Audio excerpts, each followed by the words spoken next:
The truth is, P. Diddy is a hip-hop mogul and legend, being responsible for discovering some of the most iconic hip-hop artists in the music industry.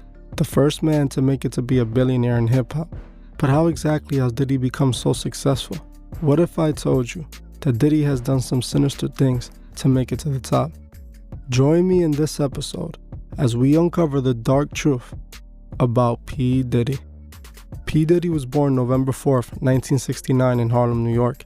He was raised in Mount Vernon, New York by his mother after his father's life was cut short while sitting in his car in Central Park. Diddy's mother was a model and a teacher's assistant. Diddy attended an all-boys Catholic high school where he was on the football team. After graduating high school, Diddy would enroll in Howard University. While attending college, he would take on an intern job at Uptown Records, where he had a direct hand in the development of artists like Jodeci and Mary J. Blige. He would start building a reputation for himself for throwing massive parties that everybody wanted to attend. In 1991, Diddy promoted an event for artist Heavy D, which ended in tragedy. Diddy would oversell the event, and when people couldn't get in, it started a stampede, where 9 people lost their lives. Diddy would drop out of college in his sophomore year, and in 1993 he was fired from Uptown Records. After leaving Uptown, he decided that he would make his own record label, Bad Boy Records. Diddy had recently signed Biggie and Craig Mack, which he took from Uptown. Bad Boy Records took on the task of developing Biggie. Diddy would release Biggie's hit song, Juicy, followed by his LP, Ready to Die, which quickly took Diddy's label to the top. He started signing more artists such as Carl Thomas and Faith Evans. Diddy quickly made it to the top after this, and has been there ever since. This is what you may already know about P. Diddy, but the truth is much more sinister than this. I have come to believe that P. Diddy sold his soul and has taken an oath to serve Lucifer. The reason I have come to this conclusion is no other than Diddy himself. His actions in the music industry and the symbolism in his artist's music all paints a clear picture on who Diddy truly represents. The first thing I would like to talk about is the Diddy and Nas video for the song Hate Me Now. In the original music video, Diddy and Nas were both seen mocking Jesus. They showed us Nas accepting the oath and being reborn. The song starts with Nas saying it's been a long time coming. It's been the death of me now, but you know there's no turning back now. This is what makes me. While saying this, he's walking with a wooden cross, mocking the crucifixion of Jesus. It then quickly flashes to Nas dressed in red walking away from the fire, representing his death and rebirth. Diddy was initially in the original video, seen crucified as well. Even though Diddy had asked the director to cut the scene out of the video because he was worried about the backlash it would bring him. The director said he would, but later decided to leave it in the video. This didn't sit well with Diddy, who pulled up on the director with 2 of his goons and put him in the hospital. The blatant symbolism scattered all over this video explains exactly what these men think of themselves. Diddy and Nas considered themselves gods, the same teachings that the Masons teach. Recently, Diddy was asked to do a versus battle with Jermaine Dupri. Diddy responded to him that his arms are too short to box with God. Diddy thinks of himself as a god. The next thing I would like to talk about is Diddy and Biggie, an incident that happened in Quad Studios, where Tupac was rushed and shot by 2 men. In 2008, a Los Angeles Times reporter had found proof that Biggie and Diddy had set Tupac up. They knew those men would be waiting for Tupac at the studio when they invited him over. The reason for this was simply because Tupac denied signing to Bad Boy Records.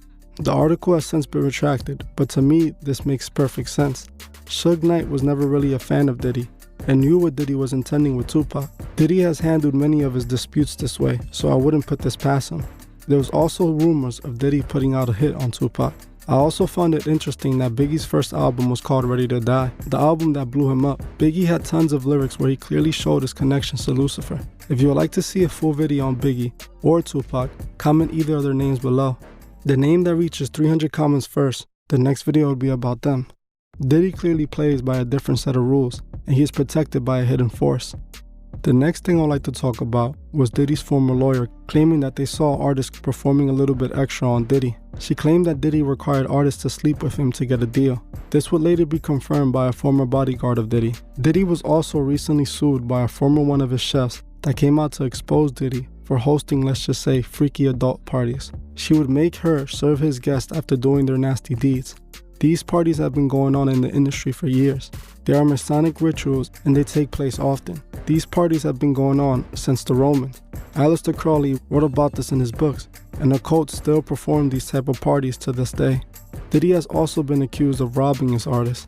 Mace claims that Diddy signed him to a terrible record deal that has allowed Diddy to keep his masters. Mace offered to buy his masters back from Diddy, which Diddy rejected. He states that Diddy only gave him $20,000 for his publishing while Diddy has made millions off of him. Mace offered Diddy $2 million and Diddy told him to match what another buyer was offering, or he can wait until he's 50 years old so he may get his masters back. Diddy never cared about his artists. He only cared about the money. That could be seen when he dropped his song More Money, More Problems. He was remembering the loss of Biggie by making money off of him. It's clear what Diddy is willing to do to be on top. He has become a billionaire by serving Lucifer's agenda. He has robbed his artists and he has run wild through the industry, doing as he pleases. They're always trying to hide their darkness that they keep away from the public. The truth always comes to the light. Diddy sold his soul in order to achieve his dreams, and he was willing to do whatever it took to reach that billionaire status. We must remember that just because they are successful doesn't mean that these are men that we should look up to. We must be aware of what they did to achieve their dreams. We must remember what agenda is being pushed, and we must not allow these false idols to manipulate us. We must remember to help those who can't see the truth find the truth. Thank you for watching this episode of The Truth Is. I just wanted to let you know that I have started a second channel, and whoever subscribes before September 25th will be automatically entered to a giveaway, where I would be picking 3 winners, each getting $50 and a Know the Truth shirt. If you would like to further support the channel, join me on Patreon, the link would be in the description. If you join me before the 28th of this month, you could be entered to this month's monthly raffle, where you can win a shirt, a cash prize, and even pick a video topic. Also, please leave a comment below on your thoughts on this video and on any future topics you would like to see me cover on my channel. If you like this video, please hit the like button as this helps other people find these videos. If you're new to the channel, please subscribe and hit the bell so you can be notified of future videos. Please follow me on Instagram @TheTruthIs01 and on TikTok @TheTruthIs. I would gladly appreciate it. Thank you. Goodbye.